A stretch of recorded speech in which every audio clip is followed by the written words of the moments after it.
ukususela kumba kamama atyhola ngelithi akaqhamli kumhlaba wakhe osetyenziswa yinkampani yokha indlela ukuya kulwaphulo-mthetho olugabadeleyo.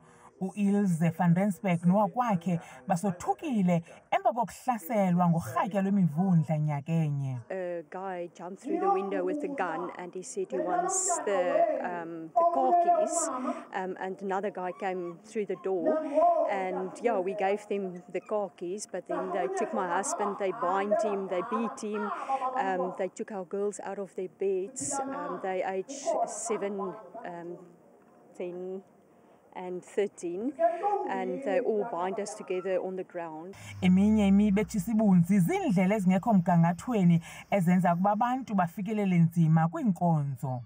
Indlela ayikho. Lo indlela ayibhadlanga. Thola ubuhlungu ngalonto kakhulu. Iphilise kabuhlungu umntana amafele emzimbeni wami ngenxa ungabikho kwandlela kodwa ndizala apha.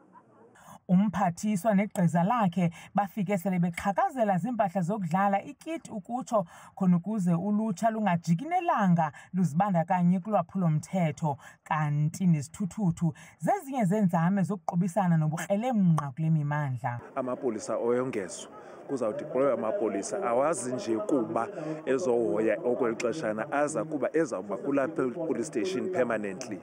Noko uyayibona uba nendlela yalapha nakezimvula ayondlela ihambeka lula kuloko ezi zithuthuthu azizanga nje uzobonisa namhlanje zizithuthuthu apha ezizawushiyeka apha.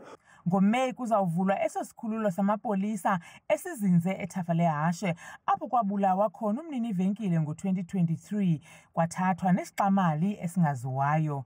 Kwiindaba zethu kuChannel 163 oziphathelwa Newsroom Africa, ndinguNtsiki Noyiya ezithulele eXhorha.